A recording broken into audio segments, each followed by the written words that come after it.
case of the monoids, they look very good off screen. They're quite frightening, actually. And I think there were one or two rather good actors inside them, I seem to remember, but you couldn't see them. They would probably regret ever taking the part. The funny thing is that when I do Star Wars conventions, it's the people that you cannot recognise that are sort of first division, and those that are seen as themselves are second division. But there was, what was that thing called I Was a Dalek or something, maybe? Yeah? I Was a Doctor Who monster? That's it. Which, bless its heart, hasn't done awfully well, apparently. I don't know. Well, I believe it's on sale. I believe it's on sale for £1 a copy. So. No, that's my book, mate. Ah. Or my books. And it's not, they're not £1, they're £5. Still a special convention price, but we'll get to that later. Go on, ask your questions. Okay, so it's been said many times William Hartnell was difficult to work with, yet I understand you got on quite well with Peter. What was your experience? Yeah, well, I did get on very well with him. For some reason he liked me. Right from sort of very first rehearsals, there was a marvellous restaurant just across Shepherd's Bush Green from where we rehearsed. And it was Bertarelli, it's long since gone, it's now in the West End, but in fact, and was then. But there was a branch at Shepherd's Bush, and he used to take me over there for steak and salad at lunchtime. Invariably he would pay, and I mean, he wouldn't accept hospitality back except your friendship. I'm not saying he bought friendship, he didn't, but that's what he required of you, I suppose, that you liked him. But I did, I got on very well with him. Most of the people that came into the series found him difficult. A lot of the directors found him very difficult. Handled right, I don't know that I'm not the most diplomatic of people, so I don't know quite why it worked, but I got on very well with him. And I know Maureen O'Brien got on very well with him as well. He could be extremely good company and entertaining. He could also be a total fool. Actually, we've just produced, Mark Ayres has just produced another CD which comes out on, so I think it's the end of May, called Galaxy 4, which is the Chumley story. We also did another one which is coming out a little bit later, which is the Mythmakers. But the Mythmakers one, which is not coming out at the same time, is hysterical. It's got two wonderful Bill moments in it. One is his classic, which actually went out, and it's on the CD because Mark prefers to leave them exactly as they are. In essence, he doesn't take anything out. So what you're hearing is what went out on the screen. But he's got his classic "I'm not a dog, a god," which was had us all on the floor. Although we were live, virtually it was recorded as live. No time for retake, so it wasn't retaken. That's what went out. That's what's on the CD. But he also has the marvellous and difficult task of referring to Francis de Wolf's character, which was King Agamemnon, which he could never pronounce. When we did this, it didn't really bring it all back, because my memory is terrible. I've got an awful memory. I remember very little that I'm told. I have to write things down, and it's the onset of Alzheimer's, I should think, probably in my case. But I really don't remember things very well. But I do remember he could never say Agamemnon, but I couldn't remember how he couldn't say it. It's on the CD. You've got to buy it just for the one thing. He said, "Listen to me, King Agamemnon." It's just a wonderful Bill moment, quite typical of him. And I mean, that together with his funny hands. Business. Although, just the other day, I was up in London and walking on the road, this little tiny girl came past. She said, "Hello, Mr. Bronson." And then just walked on. I mean, the ideal situation is to be just well enough known. You don't want to. I couldn't handle. I know I couldn't handle being a big star. If I'd ever been that lucky, I think for me it would have been an unlucky situation. I don't think I would handle it. Too much pressure. Well, I don't like my privacy invaded. I don't like to be unable to do normal things, and for the most part, you can't. Well, we were talking about this upstairs. Are there any children in the audience? Oh yes. Well, you're all right. Who was here last year when Nick and I did our Q&A? That I've had so many lovely letters about that.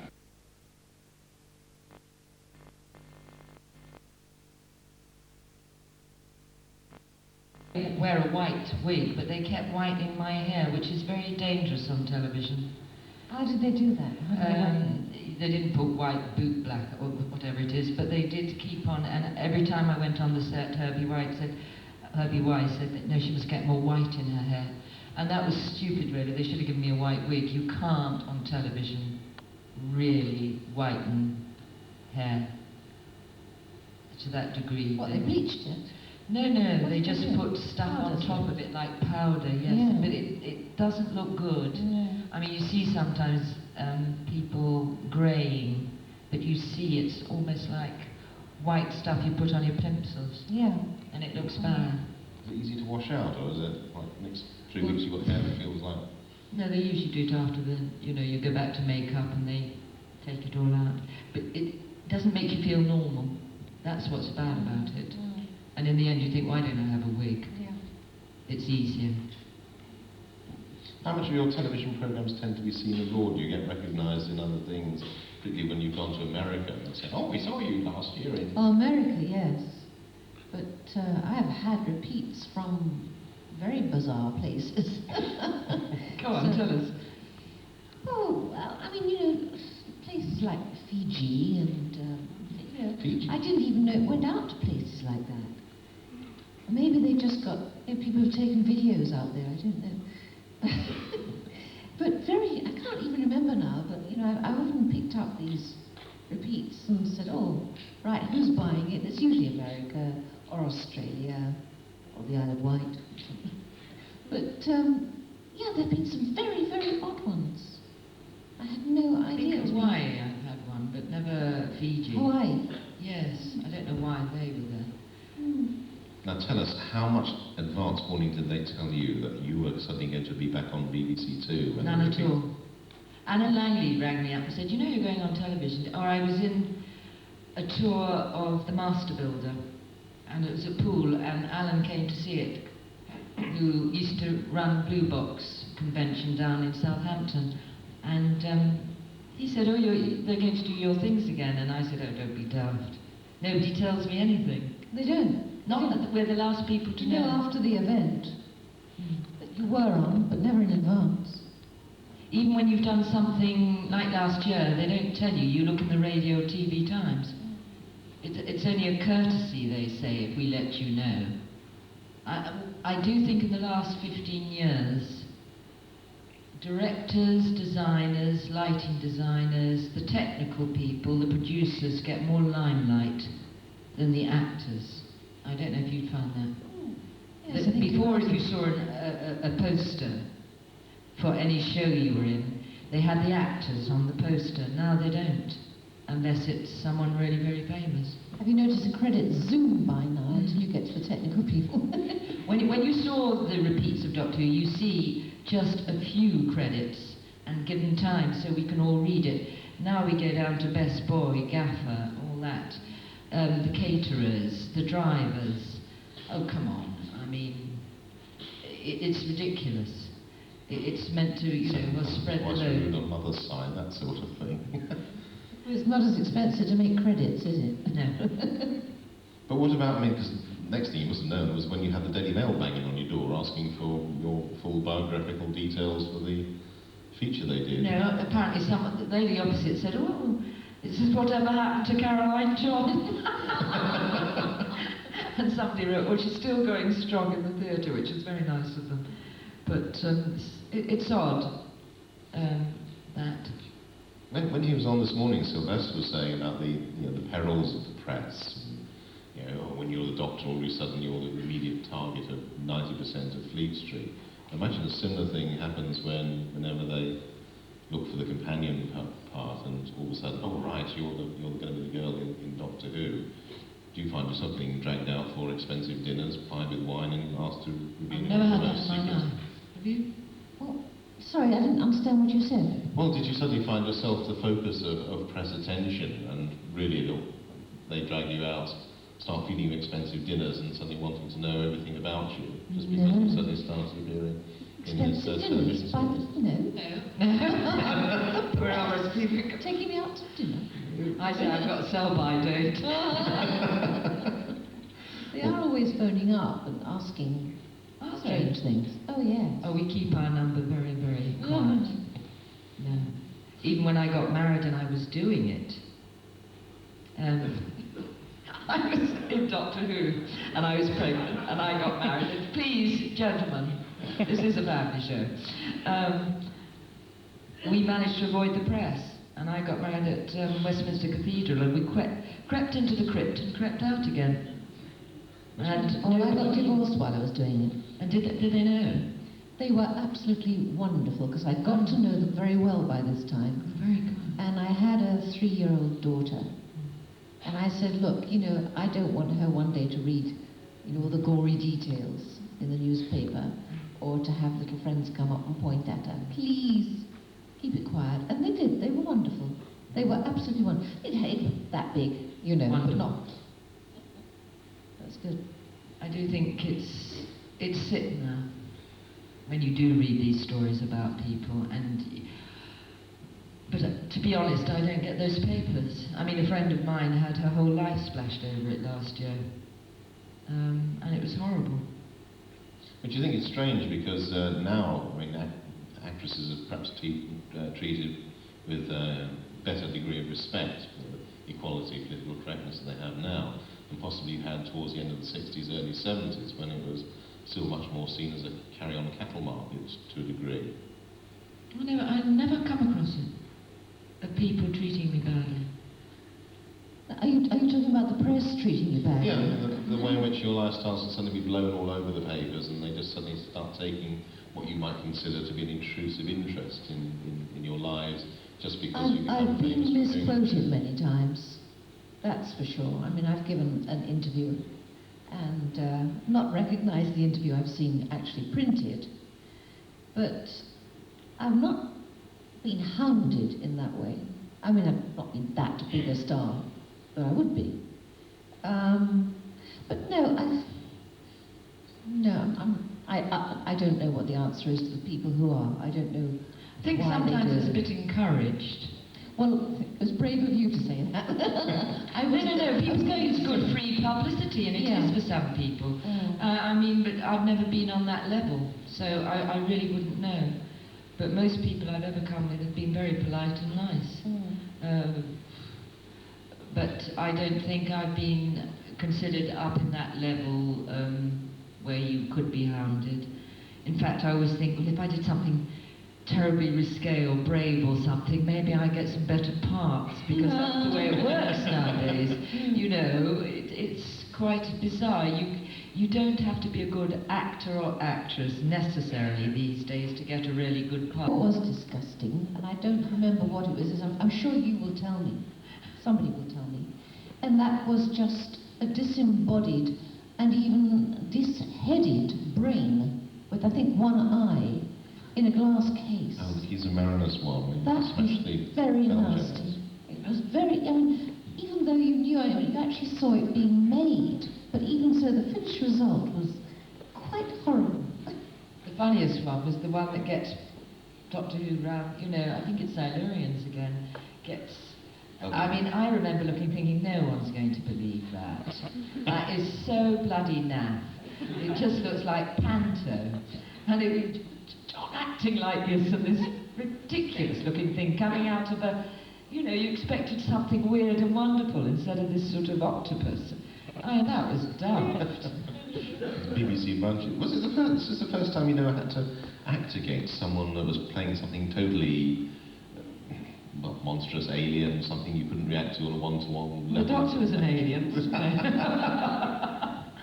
No, you just act like you would to anybody. You just react because they're more grotesque. It's quite easy, really. Because they look more grotesque. That's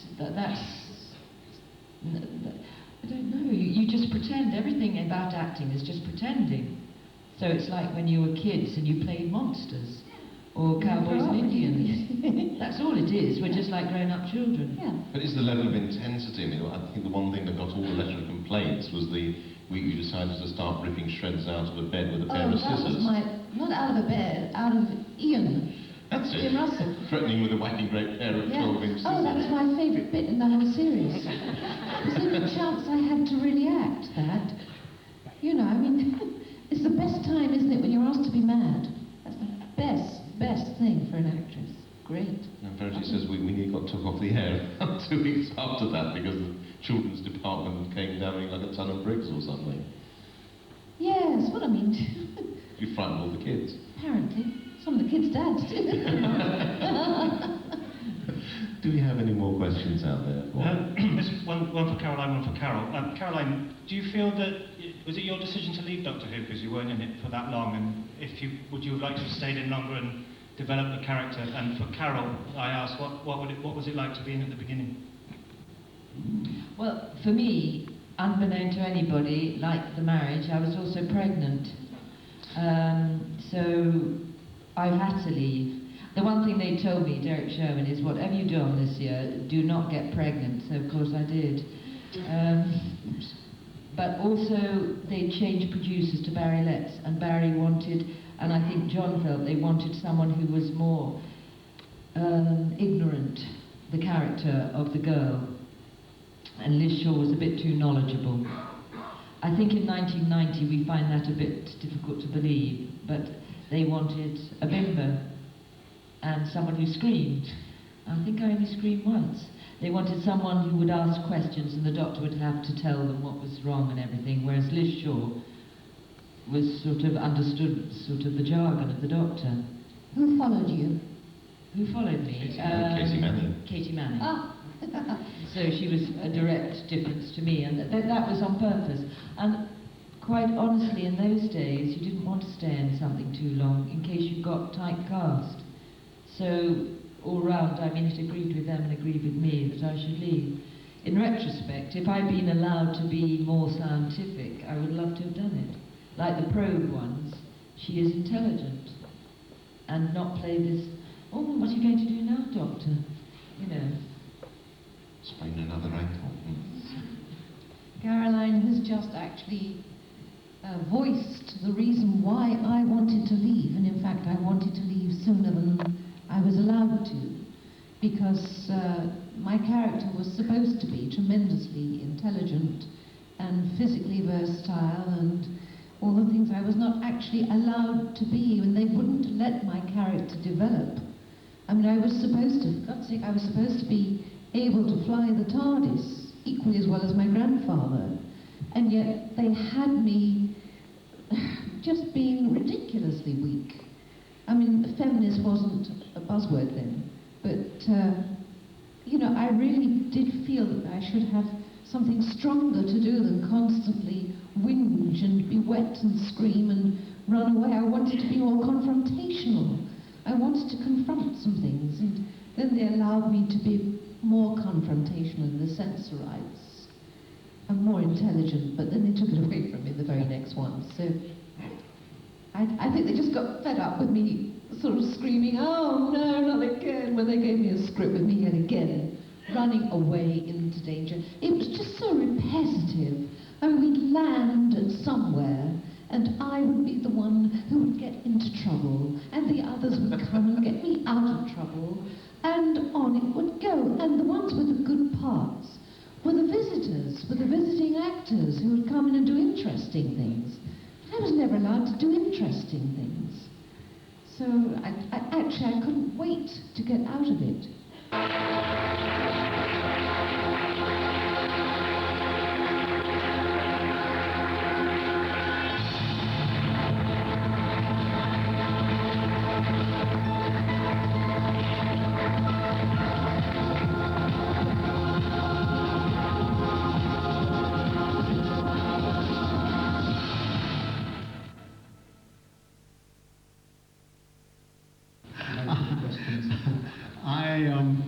I left RADA and I went immediately into rep. In those days there was rep.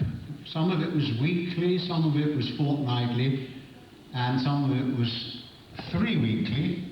And the first rep I went to was Worthing, and you might be interested to know that my shows you how long ago it is. My weekly wage was £14 a week, and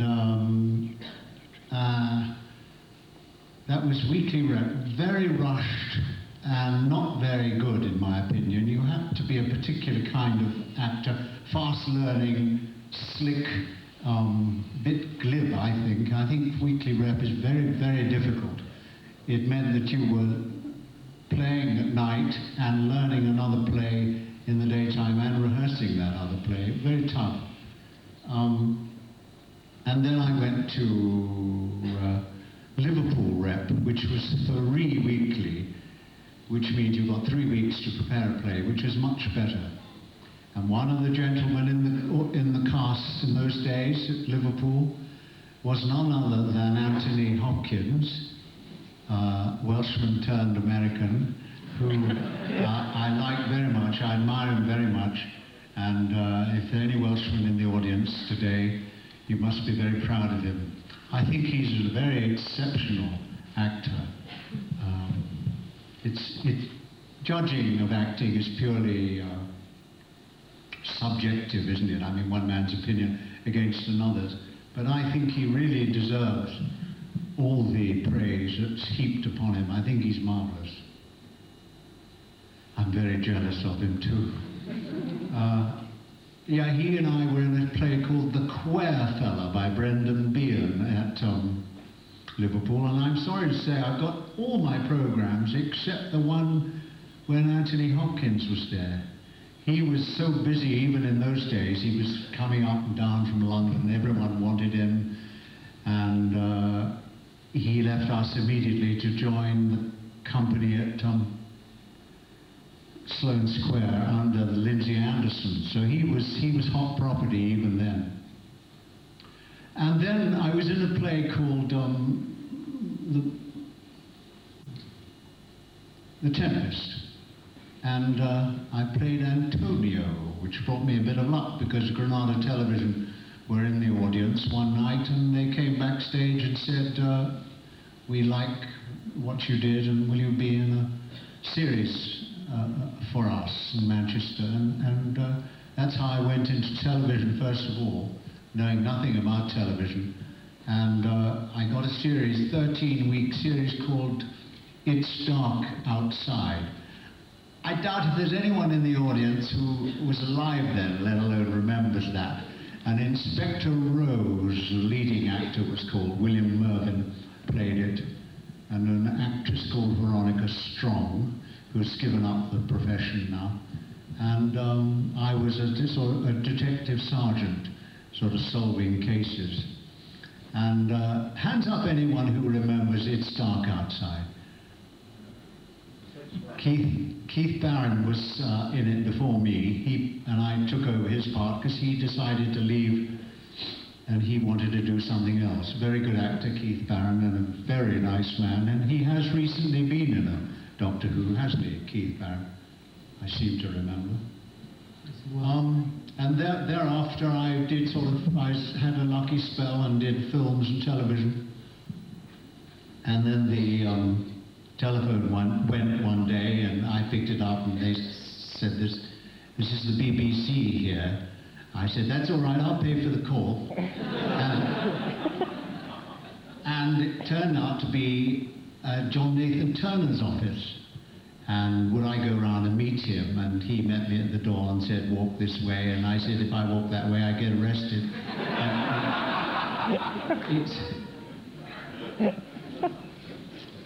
And he offered me the master. And you could have knocked me down with a feather. But I'll tell the story. I'm sorry if this is repetition for some of you. In those days, I was nobody, and I still think I'm nobody, really.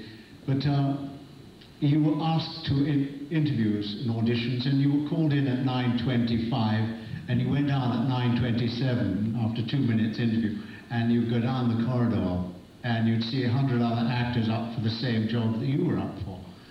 But for this interview, Nathan Turner said to me, I want you to come on the Friday and talk to me about the job. And I said, well, as a matter of fact, I'm taking my niece to the airport. And he said, that's okay. He said, any time that's convenient for you, you come in and see me. And I thought, that's amazing. No producer had ever said that to me before, and I thought I was really up for something good. In fact, I really did think that maybe they wanted me to be the Doctor. And of course they didn't. But I was quite excited simply to get that said to me, because hitherto I'd just been asked to arrive at 9:28 or 1:24, you know. But I took my niece to the airport and then drove to Shepherd's Bush, and John Nathan Turner was there sitting in his big red desk, and I had a nice kneeling mat, you know. And sure enough, he offered me the trilogy, Keeper of Traken and Megapolis and Castrovalva. And I was very lucky. And little did I know then that I would still be involved with Doctor Who after all these years. And I didn't know anything about fandom in those days, and it's been an amazing odyssey. An odyssey, which I think is a Greek word meaning a sort of flight, journey. Am I right, Paul? Paul's very educated. That's what odyssey means. Yes, yes. I think so. What effect do you think Doctor Who had on your career? I mean, once in British television it's like someone to take quite a well-known role. It seems a typecast. How do you feel it affected you? Well, I don't think of acting in terms of a career. I mean, I just think it's been a wonderful life being with the Doctor Who group, because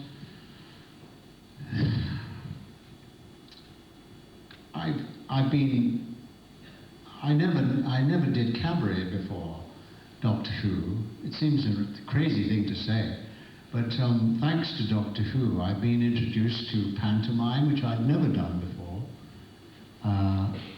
Working to a camera, which I did in the CD-ROM, which is available in all the shops, $29.99.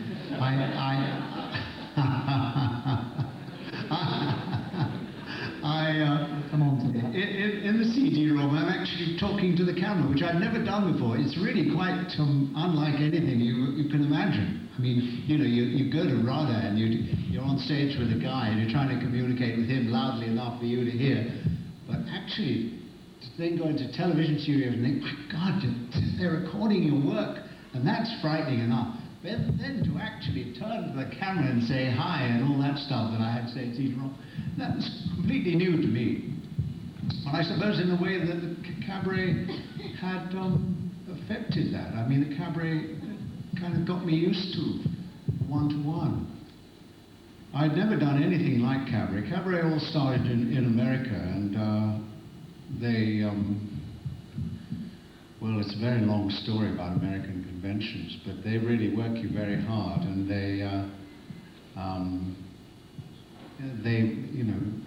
insist that you do cabaret, and we do. We have to sort of try to find some jokes in the song and put it across. It's all new stuff. So I think in a way Doctor Who has made what I laughingly call my talent, slightly broader, you know.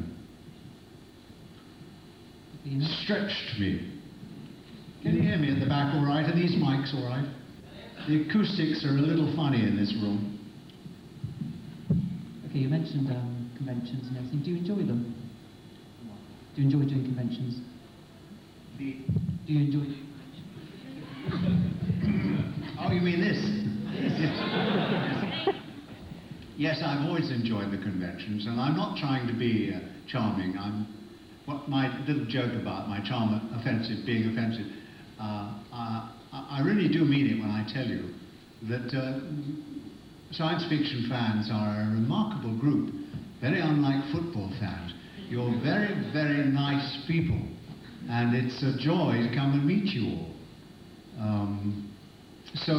Yes, conventions have been a weird but wonderful experience. I mean, they're actually difficult if you can not get over your fear and you won't believe this, but I'm a very introverted man.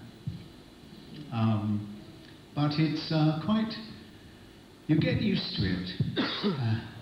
when I was young, like when I was at that awkward age, not knowing what I wanted to do and what I was going to do with my life, I would never have dared do what I'm doing now. But you somehow develop it, you grow into it, and experience and so on helps you. But you are a nice lot, and it's a great, it's a privilege to be wanted, to be invited. For a long time, you may have noticed, Panopticon didn't invite me for reasons best known to themselves. And Battlefield has brought me to Coventry, and I have enjoyed the conventions very much indeed. We don't want to get too controversial there. When researching this interview, if you can call it research, I tried to look for previous interviews with you, and I could find very little. Is that a deliberate on your side? I like to remain a total mystery. I like to think that all of you in the audience haven't a clue what I'm really like, and that I'm a total enigma to you all. And I like it that way. I'm not the sort of person that wants to be in the press. There are actors who pay lots of money to a press officer to get them in the papers all the time. Do you want me to name a few? But I don't like that. I've never liked that aspect of acting. And I've said it before, and at the risk of boring you all again, the wonderful thing is about one of my favourite actors, who is called Paul Schofield, who said he never, ever, ever gives an interview, and he has a paragraph in every contract written that he will not be asked to give interviews for any job he does. And this makes him, to me anyway, much more interesting. He's certainly very interesting anyway, because he's so brilliant at his job. But to not give interviews means that nobody really gets to know what the real Paul Schofield is like, and I think that is interesting. I think you can be in danger of, even if you come to a lot of conventions, as I'm beginning to do now, being slightly boring. I hesitate to say this, but I hate to think that maybe I keep coming to conventions, you'll be so familiar with my life and my humour and my anecdotes that maybe you'll be bored to death with them and with me. So that's the danger. Giving interviews, very often they're badly edited by jerks who don't understand the English language very well, and who wants that? You know, I am interested in the English language. I'd give you an example. Recently I was asked about Roger Delgado's death, and I said that it was, one has to think of it really like one thinks of all deaths as just an incident along the way, meaning that there is an afterlife, and that one shouldn't take death too heavily if one can avoid it. And this was all rewritten by some idiot in a magazine who referred to Roger's death as being an accident along the way, which is not what I said. And he was referring, of course, to Roger's accident, his actual car crash, and I was referring to the business of death, which one can call an incident in the eternal life. That's just a small point, but example of what I mean. I really think that interviews, unless you are capable of editing them yourself, which you never are, I think they're best not given them. But then you like them, and so I will make myself unpopular by saying this. I just think that there's something to be said for being backward in coming forward. Car, I like the car and the number plate and everything, that was good. I enjoyed it very much. And then of course it all went into an organisation called the Fish Studio, and they did a lot of making up all the game, and a lot of post-filming work was done, a lot of work was done in Studio Fish, I think they're called. And I went round to see them one day. They showed me a bit of what we'd done. And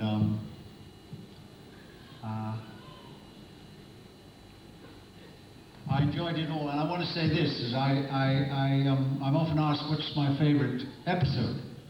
And it's always been a very difficult question in the past, because each episode had its own particular charm, either a charming individual or a charming location or a charming script.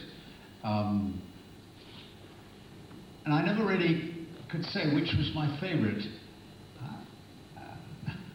real favourite. But now I can honestly say that my favourite show is The Game, is the CD-ROM. That's the Destiny of the Doctors is definitely my favourite. Did you not find it difficult not having anyone to interact with? It was all obviously just yourself. Yeah, it is not, I didn't have anyone to act with, that's true. But that was, by then, of course, I was used to working on cabaret, and in cabaret you're alone. And that didn't worry me too much. As a matter of fact, I felt it's rather nice not to have other egos to get in my way.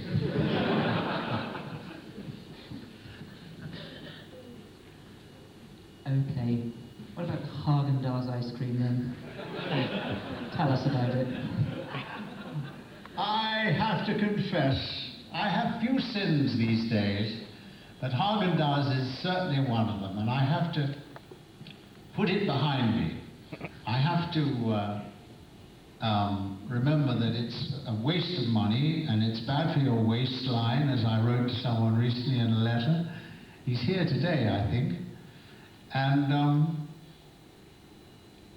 in spite of that, Haagen-Dazs is the nicest thing on earth, I think. Particularly my favourite, the name of which I can't remember. It's a word that I hardly knew. Is that chap here from Scotland, from Glasgow, that I wrote to about Haagen-Dazs? Yeah, he's out somewhere. Yeah. He'll know what my favourite is. It's a word that one hardly ever uses. It's absolutely wonderful. It's kind of nutty things. Pistachio? What? Pistachio? Praline. Wonderful. Yeah. It's an unusual word, praline. Some people call it praline. But if any of you feel in the need for an ice cream, and you've got money to throw down the drain, it is absurdly expensive. Go and get yourselves a praline. I wasn't going to tell you this because there might be a shortage of them. Go and get yourselves a praline and you will be knocked out. Because I am a teetotal, you see. I don't smoke, I don't drink, I'm a good boy these days. I don't even gamble these days. But boy, praline Haagen-Dazs is a weakness of mine. And when you taste it, you'll know why. Because it does you no good. Ice cream does you no good. Chocolate does you no good. I'm a bit strict about what I eat. But every now and again, especially when you'll find at Christmas time, they halve the price because no one buys ice cream at Christmas time. Then I go mad at it. But usually I'm a good boy about food. I eat sensibly. I eat very carefully. Very seldom go berserk, and even with the murray mince, I very seldom eat murray mince. It's just on occasions like this I think they're rather nice things to have. Incidentally, are you all getting your share of murray mince? Is the bag going round? Has someone got the murray mince and not passing it round? Is somebody hogging them? And I said you were such nice people. They really are worth indulging in occasionally. But I've been amazed by my recent discipline. I have managed to be, you might not be interested in this, but I'm going to tell you, because some of you might have a weight problem. I've never really had a weight problem, but something happened recently. I discovered something. Someone I've only got to hear somebody say that carrots are really good for you. Eat carrots and you'll never get cancer. And I immediately go and buy 2 pounds of carrots and eat them. I'm a sucker for that. Someone said to me, one of my gurus, I have friends of mine who are gurus about food. She said, milk's not so good for you. And that was 6 months ago. This month they've announced that milk actually can give you Crohn's disease, which is not very nice. So I listened to her, as I always do, and I cut out milk. And do you know what happened to me? I lost, without even trying, I'm not cutting down on my food, since I gave up milk in October, I have lost 1.5 stone without even trying. I'm still eating like a horse, but I just am not eating milk, drinking milk. I used to be a fridge raider. I'd rush to the fridge at all hours of the day and night because I thought it was a great drink, especially the top of the milk. And I used to think it was good for you to drink a pint of milk a day. These advertisers, they're all jerks. Don't listen to the advertisers. This is what's happening. And I'm now getting into trousers that I haven't worn for 25 years. And it's marvelous. So if ever any of you worried about your weight, you won't have to stop eating. Just cut out the milk, and the substitute, in case you want to know, is really good, and that is Marvel milk powder. Goes into a cup of tea very nicely, and it's as good a taste, the flavour is just as good as the creamiest milk ever was, is Vince. And I said, yes, I'd like to see what he did with them and what the part is, and what it might be expected of me. It might help me a lot. And Nathan Turner never said another word about it. In other words, having promised me these videos, that he was going to take me into a viewing room at the BBC, because in those days nobody had, well, few people had videos. I didn't have one. You couldn't buy the videos in the shops. But he never said another word about them, and so I never saw Roger's videos until they were shown on television in about 94, 5, I can't remember, time goes so quickly. Quite recently they were all shown, weren't they, Roger's videos? But by then I was fairly experienced as an actor, so I just took it on as a job and wasn't too worried about